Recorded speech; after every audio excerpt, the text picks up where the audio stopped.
Today I'm in front of a pretty incredible place if you're a business nerd. Behind me, this Dick's Sporting Goods is the former site of the very last Toys R Us here in San Antonio, Texas.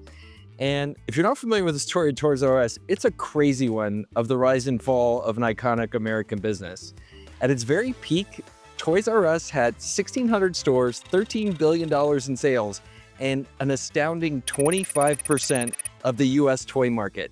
But just 20 years later, in 2018, the chain filed for bankruptcy and 33,000 people lost their jobs. It's an incredible story about business, and I'm going to tell you the rise and fall of it in this here video. Hi, my name is Michael. I record videos for people that are business owners telling the rise and fall of different businesses. If you like that kind of stuff, I have taken all the lessons from the videos that I've recorded and put them into one document you could download. There's a link to it below in the comments. Check it out. And also give me a follow and a comment. It'll make me feel better about my life. So in 1948, young Charles Lazarus was 25 years old, and he saw something happen in the United States, which was people were having a lot of kids in the post-war baby boom. So he did what any good entrepreneur would do, which was to go and open up a store to sell those people some stuff. And his first business was actually selling children's furniture to the folks who were having a lot of kids. But something really interesting happened as he did that. People would come in to buy the furniture, and they were okay with that. But what they really kept asking for was to be able to buy toys for the kids that they were having. And Charles, well, at that time when you're starting a business from scratch, you do everything. You're doing the bookkeeping, you're selling everything, you're talking to every single customer, so you learn a lot about your market. And hearing that over and over again, he saw an opportunity. And so in 1957, he opened the very first Toys R Us. And it was one of the original category killer stores. You come in and it's a huge selection, tons of toys everywhere, supermarket style. Basically, if there was a toy in the world, you could find it at Toys R Us. And people absolutely love the concept. And see, 1960s, 70s, and 80s America was a perfect time for these kind of big box stores to come in. And Toys R Us was no exception. It rode this wave to over 1,100 stores globally in just over 20 years. And these big box stores, they won because there was no competition. There was no e-commerce, there was no TV, heck, there was even no internet to compete for your attention. If you're looking for an experience, you need to get out of the house, or you wanted to buy something, you went to one of these stores like Toys R Us, where toy shopping or shopping in general was just a total experience. And I remember being a kid in the 80s and 90s, and when I got bored, you know what I did? I asked my mom to go drop me off at the bookstore, and I would hang out with Borders or Barnes & Noble and read books for an afternoon, because it was air conditioned and there was nothing else to do. It was kind of great. And the other thing that helped Toys R Us was people back then were still having a lot of kids. Today, the birth rate is about 20 to 25% lower per woman than it was back in the 1980s. Compared to today, there were just a ton of kids everywhere back in the 1980s and 90s. TV advertising was also king. I can remember being and watching Saturday morning cartoons, and there would be a Toys R Us jingle. I'm a Toys R Us kid, I never want to grow up. Every single person knew it. And they rode this wave to, believe it or not, Toys R Us had 98% brand recognition. Like 98% of Americans knew what Toys R Us was, and if you showed them the logo, they could tell you exactly what the store did. Insane levels of penetration. And Toys R Us got so powerful, you know, owning 25% plus of the market share for toys, they could make or break a launch of a toy. Cabbage Patch Kids, Tickle Me Elmo. If you got good in with Toys R Us and they promoted you to their business and to their customers, it could make or break your toy. And this gave them enormous power to be able to go and push down on suppliers, get the best toys, and get all the supply that they possibly wanted. And in 1994, when Charles Lazarus retired, the company was at the peak of its game. And this was also the peak time for all the other kind of category killers. If you remember Borders and Barnes & Noble and the early emergence of folks like Home Depot and stuff like that. Like, it was the perfect time to be a big box store and to be a category killer. And well, if you try to compete with them, you were going to get killed because they had so many advantages. Big scale, able to drive pricing lower, or do things like they would do with Cabbage Patch Kids or Tickle Me Elmo. Just create a market for themselves, go win it, and make a bunch of money. And if you were a little guy, you couldn't compete. But as is usually the case with companies in these videos, right about the time it seems you can't lose, that's when things start to change. And the first thing that started to change in America was the rise of the discounters. And one of the things people don't realize is back in the 80s and 90s, your typical Target or Walmart store was half the size that it is today. And when those discounters like Walmart and Target doubled the size of their stores, suddenly they had room to put in big selections of toys when they didn't have those before.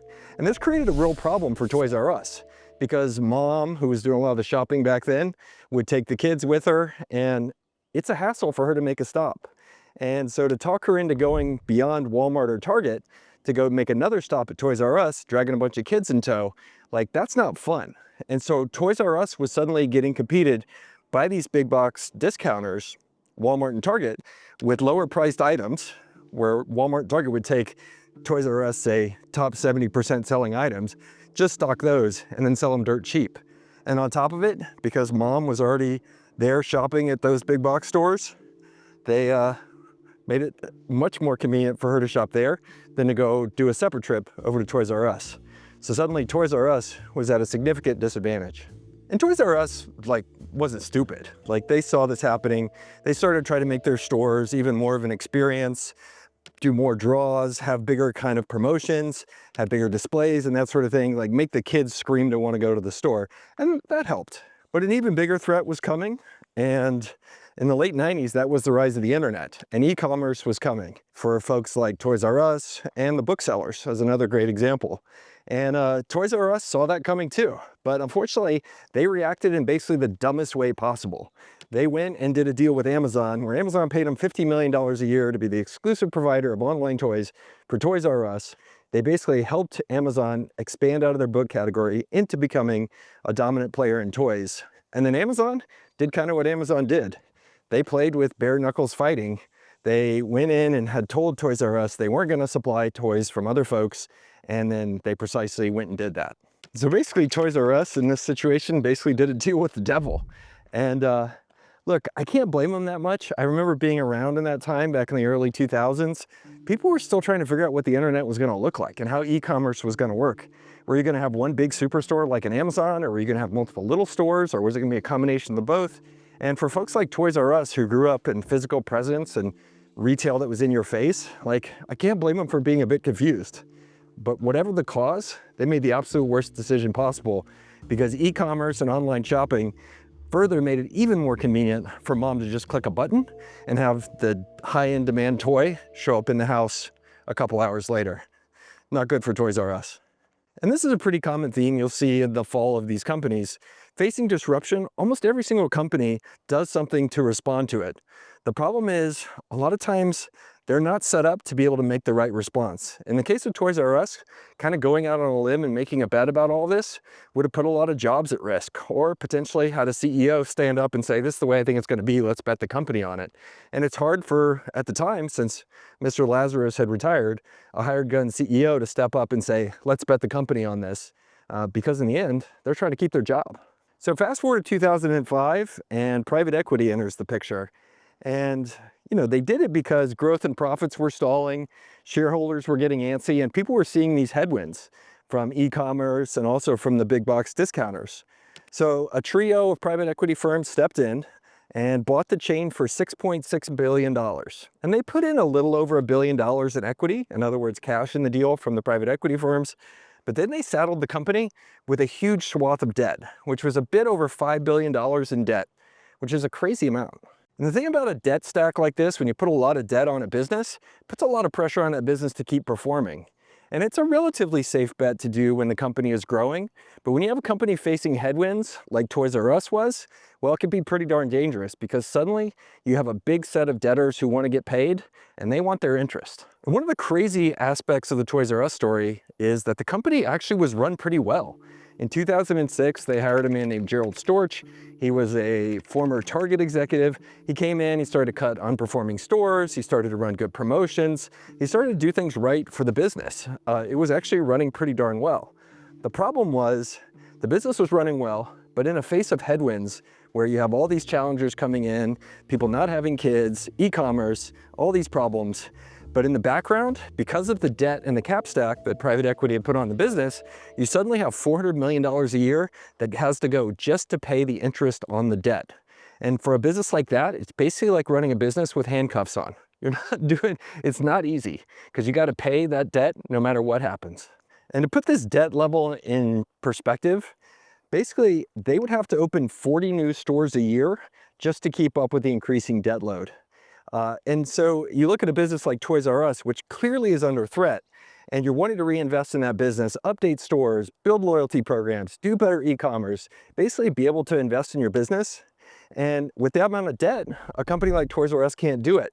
And that's a really scary thing when folks like Target or Walmart or Amazon, who have a better kind of financial situation, are able to reinvest in their business, keep innovating, and make even happier customers. And Toys R Us, well, you can't.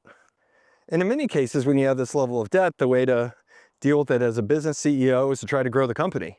But you have this hamstring of you're paying $400 million in interest, and you're going into these headwinds. And when you have a shrinking market that you're trying to go after, like, it's hard to grow your business. And they tried, and well, they did the best they could.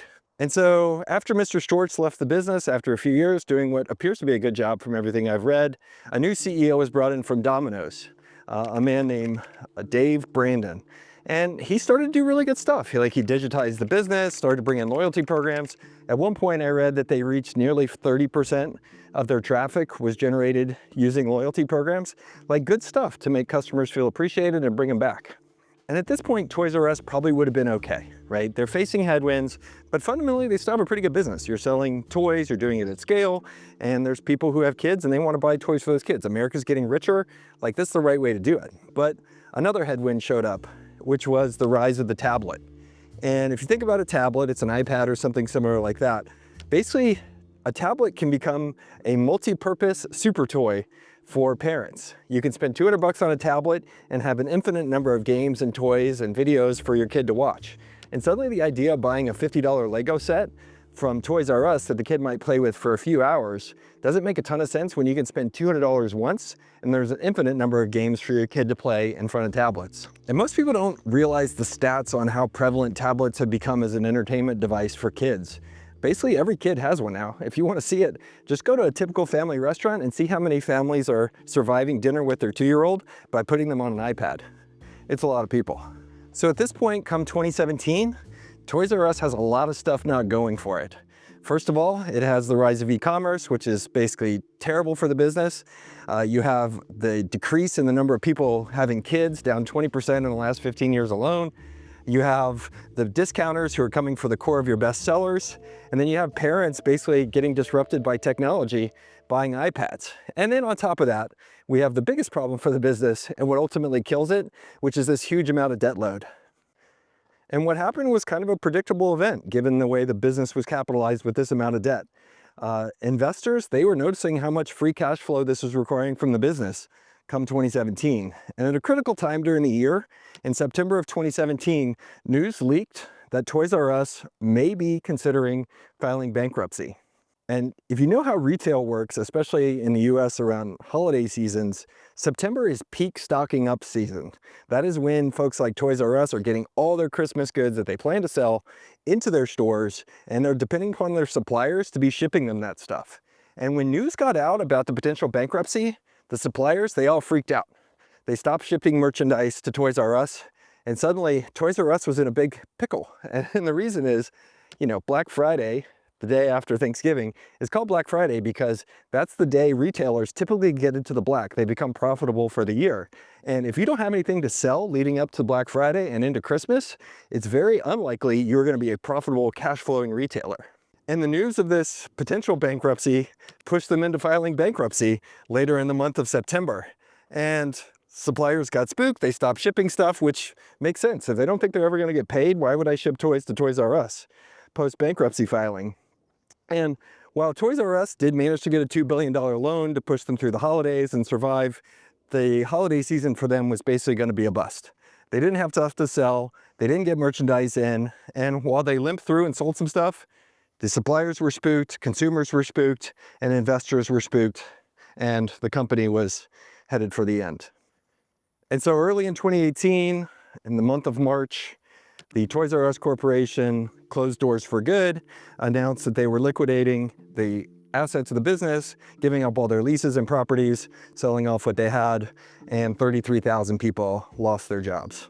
And in kind of a fitting moment that shows how much some of these iconic companies are really products of the people that create them, Charles Lazarus, our founder, who started the company back in the 1940s. He passed away a week after the chain liquidated. And the crazy thing about Toys R Us is the business would probably be still here today in face of all those headwinds. The business would be good. I mean, it was fundamentally a good business. People have kids and kids need toys.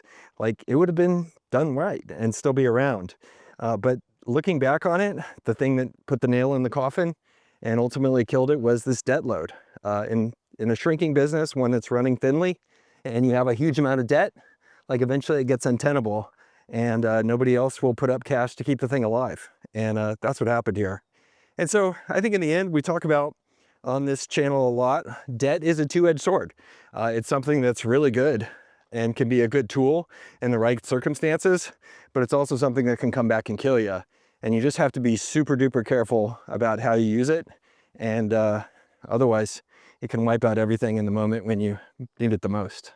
So, all right, that's the story of Toys R Us. Thanks for being here as I go through it. It was too hot to tell the story in that parking lot. I just couldn't do it. I had to go get in the shade. So much for Texas summers. So let me know what you think of this below. Do you think it's right or wrong what happened? Would you have done anything differently? And curious your thoughts on Toys R Us. Frankly, I kind of miss it. I wish I was able to take my kids there. It was an experience I had in the 80s that kind of miss. All right, let me know in the comments below. Interested in what you think. I read them all. Talk to you soon.